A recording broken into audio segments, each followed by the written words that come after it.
Saviez-vous que Nice et la Savoie n'ont pas toujours été françaises et que cela fait à peine plus de 160 ans qu'elles le sont? Allons voir ça de plus près en faisant un petit tour en Antarctique. Alors, la Savoie et Nice ont été brièvement à plusieurs reprises françaises. Ainsi, la Savoie elle a été de 1536 à 1559, de 1600 à 1601, en 1689, de 1703 à 1714 et pendant la Révolution française de 1792 à 1814, perdu suite à la défaite de Napoléon. Cependant, il faut donc attendre 1860 pour que ça soit de manière définitive. Enfin, en tout cas, définitive jusqu'à présent. Parce qu'on ne sait pas trop ce que l'avenir nous réserve. Enfin, le docteur le sait, mais nous, non. Cette annexion fait suite à des accords entre le royaume de Piémont-Sardaigne, un des royaumes d'Italie, et la France de Napoléon III, qui s'inscrivent dans le cadre de l'unification italienne. Et donc, il nous faut revenir un peu sur ce processus d'unification italienne. Il faut voir qu'à ce moment-là, l'Italie, en tant que telle, n'existe pas. Ce n'est qu'une expression géographique. Ce n'est qu'une péninsule. Il n'y a pas un État italien. Il y a une multitude d'États italiens. Naples, Piémont-Sardaigne, les deux Siciles, la Toscane et évidemment les États pontificaux également qui sont très importants, qui dépassent largement les frontières du Vatican actuel. Et à cela, il faut rajouter des possessions dans la péninsule italienne qui appartiennent à l'Empire autrichien depuis le Congrès de Vienne de 1815. Notre vidéo sur le sujet si vous souhaitez en savoir plus. Et donc c'est à ce moment-là qu'apparaît un fort sentiment, une volonté d'unification italienne et un processus qui donne vie à cette volonté, c'est le Risorgimento. Le Piémont-Sardaigne va jouer un rôle central là-dedans. Et ainsi en 1848-1849, le Piémont-Sardaigne mène un premier conflit contre l'Autriche, qu'il perd. C'est un peu un échec. Le roi de Piémont-Sardaigne doit même abdiquer. Échec critique. En même temps, ce n'est pas étonnant. Parce que quand on regarde le Piémont-Sardaigne sur la carte, c'est un petit État. Lorsqu'on regarde l'Autriche sur la carte, c'est pas l'Autriche actuelle, c'est un immense empire. À l'époque, l'Autriche, c'est un empire immense, une des plus grandes puissances européennes, avec la France, qui a repris les couleurs depuis la 1815, avec le Royaume-Uni, grande puissance navale, et avec la Prusse, qui est alors en train aussi de connaître son essor, et qui va, par la suite, prendre le dessus sur l'Autriche. Mais à l'époque, on considère quand même à l'époque l'Autriche comme la plus grande puissance germanique. Donc il est évident qu'à côté de cette grande puissance, un État secondaire dans le concert des nations européennes qu'est le Piémont-Sardaigne ne fait pas le poids, du moins seul. Il lui faut donc des alliés. Il va donc se tourner vers la France de Napoléon III. Celle-ci pourtant à l'origine n'est pas très favorable à cette unification italienne. Mais donc il y a Napoléon III qui va être visé par un attentat d'un immigrant italien qui lui reproche justement de ne pas soutenir l'Italie et ça va le faire changer d'avis. Il va se rallier à cette position, mais sous une forme bien particulière, c'est une confédération d'États italiens sous la direction du pape. C'est pas exactement ce qui va se passer, puisqu'au final, ça va être un État italien avec comme roi le roi du Piémont-Sardaigne, et un pape qui va combattre cette unification italienne. Donc désolé Napoléon III, mais ton projet n'a pas trop marché.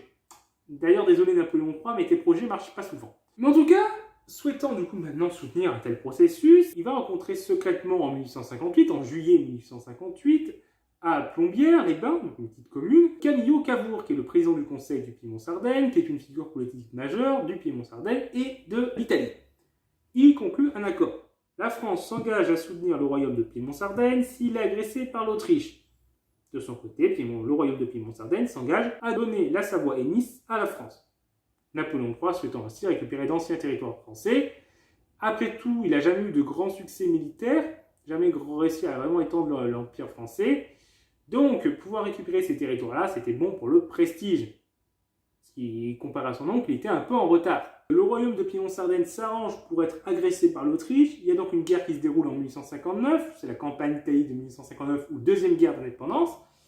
Et elle se conclut grâce au soutien de la France qui remporte plusieurs victoires face à l'Autriche, notamment à Solferino, par un succès. Et la France récupère ainsi la Lombardie à l'Autriche grâce à un accord signe de paix signé avec l'Empire autrichien. Cependant, cet accord est signé tôt par rapport à ce qui était prévu. Il y avait d'autres territoires autrichiens en Italie qui devaient être récupérés. Mais la France, déjà, voulait limiter ses pertes, mais en plus, Napoléon III, voyant que Piémont-Sardaigne commençait à marcher sur les autres royaumes italiens et aussi à viser les États pontificaux, s'est retiré du conflit. Donc il n'a pas respecté totalement ses accords, mais il récupère la Lombardie. Le royaume de Piémont-Sardaigne doit suivre dans la paix parce que tout ça, il ne fait pas le poids. Et là, il y a un petit moment de flottement. Certains, notamment Cavour, se disent la France n'a pas respecté son accord, donc on n'a pas respecté le nôtre, on n'a pas à donner la Nice et la Savoie. Bon, cependant, le problème, c'est que la France a la Lombardie et que s'ils veulent la récupérer, ils sont obligés de négocier. Donc, ils discutent avec la France, Et Cavour tente de dire, bon, tu vas pas nous donner tout ce qui était prévu, donc on te donne juste la Savoie. Il essaye de sauver Nice, mais il échoue. Donc au final, les deux territoires sont donnés, et un plébiscite est organisé pour confirmer cette annexion. Et puis surtout, pour la légitimer. Ça, c'est la tradition césaro-plébiscitaire qui est forte dans le bonapartisme. Le Second Empire avait fait régulièrement des plébiscites, c'est-à-dire des sortes de référendums, mais truqués. Et l'objectif n'est pas là de demander l'avis de la population, mais de montrer une décision comme étant légitime et soutenue par le peuple, que ce soit le cas ou pas. Et à l'issue de ce scrutin, le oui va l'emporter avec 99,26% des voix à Nice. On parle de résultats de présidents africains ou de résultats soviétiques, mais on devrait plutôt parler de résultats impériaux, quand on a des résultats des élections avec un candidat qui fait un score énorme. Bon, il faut voir que les opposants ont appelé à l'abstention, le taux d'abstention était de 15,6%, et comme tous les plébiscites, c'était truqué par la propagande, la presse était entièrement en faveur de l'annexion, le Royaume de France a fait une forte campagne en faveur de cette annexion, le roi de Piémont-Sardaigne a également soutenu l'annexion, donc de toute façon, s'ils refusaient l'annexion, ils n'avaient pas vraiment le choix non plus, parce qu'ils n'étaient plus dans le Royaume de Piémont-Sardaigne, donc voilà, et en plus les zones étaient sous contrôle des pro-annexions, ce qui permettait des fraudes multiples. Le 14 juin 1860, les troupes françaises rentrent à Nice, et donc l'annexion est alors officielle. Il y a une partie du département du Var qui est alors rattachée au comté de Nice pour créer le département des Alpes-Maritimes, qui fait d'ailleurs que le Var, qui coulait dans le Var, ne coule plus dans le Var, et donc Nice est attaché au Royaume de France. La Savoie, c'est le même jour, ça se passe le même jour, mais il y a là-bas quelques histoires aussi un peu complexes, puisqu'il y a une partie de la Savoie, notamment Chablais, Dufaucigny et Genevois, qui devraient se rattacher à la Suisse. Une partie de la population là-bas qui est pro-suisse, plutôt que pro-française.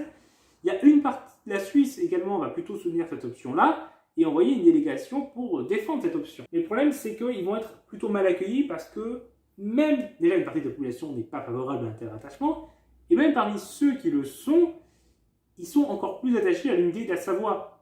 Et donc ils veulent que toute la Savoie soit en Suisse. Si une partie de la Savoie va en France, ils veulent suivre. De plus, la Confédération suisse est divisée sur la question, certains cantons y sont opposés, ce qui fait qu'elle ne va pas pouvoir s'engager fortement, et donc cette option est abandonnée. De même, l'option d'une Savoie indépendante qui va être en nom proposée va être refusée par la France, qui dit clairement non. Du coup, plébiscite là aussi pour confirmer l'annexion à la France. Et là, pareil, tout va être truqué, l'Église soutient massivement l'annexion, la presse est également très favorable à l'annexion.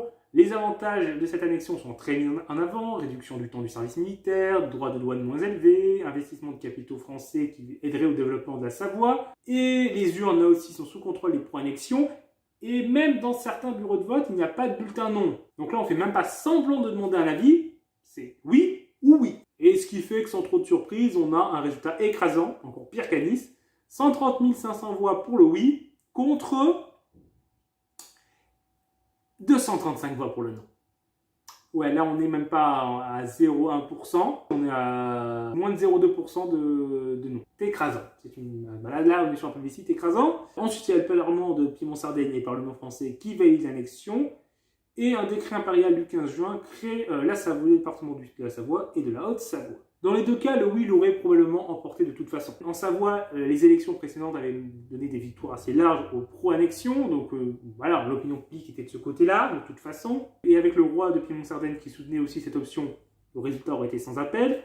À Nice, c'était plus serré, entre pro-annexion et anti-annexion, mais là aussi, avec l'appui du roi de Piémont-Sardaigne, le résultat aurait probablement été le oui. Mais là, dans les deux cas, les proportions auraient été moins grandes, et l'effet plébiscitaire moins important. Il y a eu ensuite des célébrations pour commémorer cette annexion. L'empereur et sa femme Eugénie vont se déplacer dans ces deux territoires, vont se montrer, histoire de bien montrer que maintenant ça fait partie de l'Empire français. Il y aura également quand même des oppositions de la part notamment des partisans de l'unification italienne, surtout pour Nice, avec Garibaldi, grande figure de l'unification italienne. Et il est né à Nice. Donc il n'est pas très favorable à ce que sa territoire de naissance ne soit pas dans l'Italie unifiée qu'il essaye de construire. Donc il va tenter de s'y opposer. Mais les autorités vont limiter ses moyens d'expression et il ne pourra pas faire grand-chose. Et la Savoie, de toute façon, les liens avec la France étaient plus importants, ce qui peut paraître paradoxal vu que le sentiment d'autonomie est resté plus fort en Savoie qu'à Nice, mais à l'époque, c'est la Savoie qui est le plus liée à la France. Et en plus, Garibaldi n'a pas de lien avec la Savoie, ils s'en lavent les mains. Il y aura également quelques réactions hostiles au niveau international suite à cette annexion, certains voyant là un retour de l'expansionnisme bonapartiste, mais personne ne voulut faire la guerre pour Nice et la Savoie, ce qui fait que de toute façon, voilà, ça en resta à des hostilités, mais sans plus, ce qui explique aussi que Piémont-Sardaigne n'a pas pu sauver Nice. Si les puissances étrangères s'étaient montrées prêtes à aller à la guerre, ils auraient pu, Piémont-Sardaigne, garder Nice, voire même la Savoie. Mais là, ils n'avaient pas de rapport de force. Donc c'est terminé pour cette vidéo, j'espère qu'elle vous a intéressé. Si c'est le cas, comme d'habitude, vous pouvez l'aimer, la partager, ça nous aide beaucoup. Vous pouvez commenter et vous pouvez également vous abonner pour ne pas rater nos prochaines vidéos. Au revoir tout le monde!